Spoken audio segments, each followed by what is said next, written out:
नमस्कार दोस्तों, मैं डॉक्टर वैभव तिवारी सर गंगाराम हॉस्पिटल में एज अ नेफ्रोलॉजिस्ट कार्यरत हूँ। तो आज हम बात करने वाले हैं रीनल सिस्ट के बारे में। आप लोगों में से कई लोगों ने जब अल्ट्रासाउंड कराए होंगे तो आपके रेडियोलॉजिस्ट ने आपको बोला होगा कि आपके किडनीज़ में सिस्ट हैं या फिर पानी की गांठें हैं। तो आज हम उसी चीज़ को समझने की कोशिश करेंगे कि ये क्या होते हैं। मेरे पास भी कई सारे पेशेंट्स आते हैं, कई बार उनको लगता है ये किसी टाइप का ट्यूमर है, कोई इन्फेक्शन है। तो आज हम इसी चीज़ को समझेंगे। तो रीनल सिस्ट यानी पानी की गांठ क्या होती है? तो ये एक टाइप का आप समझ लीजिए कि किडनी में एक होल होता है जिसमें पानी भर जाता है। अब चूंकि किडनी का मुख्य काम आपका पेशाब बनाना है, तो उसी की वजह से यहाँ पर जो सिस्ट या फिर जो भी खाली जगह होती है, तो वहाँ पर एक टाइप का पदार्थ जमा हो जाता है जो कि सिंपल पानी की तरह ही होता है। एज सच रीनल सिस्ट किसी भी प्रकार की कोई दिक्कत पैदा नहीं करते।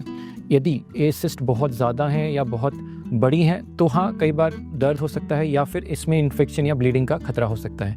एक और प्रकार की सिस्ट होती हैं जिसको हम बोलते हैं ADPKD यानी autosomal dominant polycystic kidney disease. तो ये एक टाइप की फैमिलियल डिजीज़ है जिसमें कई आपके घर में, परिवार में कई सारे लोग अफेक्ट हो सकते हैं। ऑलमोस्ट 50% चांस होता है कि यदि आपके बच्चे हो रहे हैं तो उनमें 50% के चांस है कि उसमें किडनी के सिस्ट हों।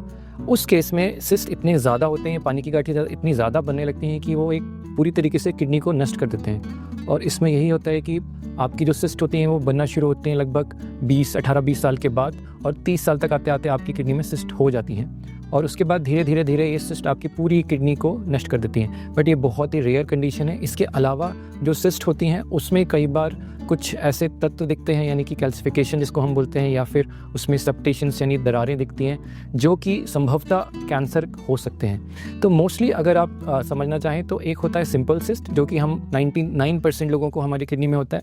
बट कुछ पेशेंट्स में वो सिस्ट सिंपल ना होकर कॉम्प्लेक्स सिस्ट होता है जो कि हमें फर्दर इवैल्यूएट करना पड़ता है CT स्कैन से, जो कि संभवतः कैंसर का कारण हो सकता है। और एक जो बहुत ही रेयर होता है वो होता है ADPKD, जिसमें सिंपल सिस्ट इतनी ज़्यादा हो जाती हैं जो कि आपके पूरे किडनी को नष्ट कर सकते हैं। इससे ज़्यादा जानकारी के लिए आप किसी नेफ्रोलॉजिस्ट से बात कर सकते हैं और उसको समझ सकते हैं। यदि आपको सिस्ट है तो आप ज़रूर किसी नेफ्रोलॉजिस्ट से मिलें। Thank you.